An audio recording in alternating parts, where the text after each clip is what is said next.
వాళ్ళిద్దరు ఓకే అనుకున్న తర్వాతనే పెళ్లి చేసినారు సార్. అంటే పెళ్లి చూపులు చూసుకున్నామంటున్నారు. అంటే ఎవరైనా బ్యూరో ద్వారా వచ్చారా, ఎవరైనా బంధువుల ద్వారా కన్సల్ట్ అయినటువంటి లేదు సార్, బంధువుల ద్వారానే వచ్చినారు, ఫ్రెండ్స్ బంధువులు వాళ్ళే వచ్చినారు. అంటే తేజేశ్వర్ ఏం చేసేవాడు రెగ్యులర్? తేజేశ్వర్ సర్వే డిపార్ట్మెంట్లో లైసెన్స్డ్ సర్వేగా చేస్తారు సార్. మామూలుగా ప్రైవేట్గా చేస్తూ ఉంటాడు. మామూలుగా ఏదైనా పంట పొలాల్లో దానికి వెళ్ళి భూములు కొలిసే జాబ్ అనమాట. ఇక ఈ లాస్ట్ ఒక 5 days బ్యాక్ 17th తారీఖు రోజు మధ్యాహ్నం దాకా అందరి దగ్గర మానే మాట్లాడిండు, కానీ మధ్యాహ్నం నుంచే స్విచ్ ఆఫ్ చేసుకున్నాడు 2 phones. అబ్బాయికి 2 phones ఉంటే 2 phones ఒకేసారి స్విచ్ ఆఫ్ చేసుకున్నాడు. వస్తాలే సాయంత్రం దాకా వస్తాలే అని మేము అనుకున్నాం.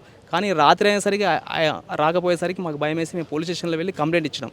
కంప్లైంట్ ఇచ్చిన తర్వాత మాకు ఒక భయంకరమైన విషయం తెలిసింది ఏంటంటే, కంప్లైంట్ ఇచ్చిన తర్వాత ఈ అమ్మాయి ఒక బ్యాంక్ మేనేజర్తో, కర్నూలులో ఉన్న ఒక బ్యాంక్ మేనేజర్తో ఇల్లీగల్ అఫేర్ పెట్టుకొని దాన్ని నడుపుతూ దీనికి అడ్డుగా ఉన్నాడని ఈ అబ్బాయిని చంపించింది సార్.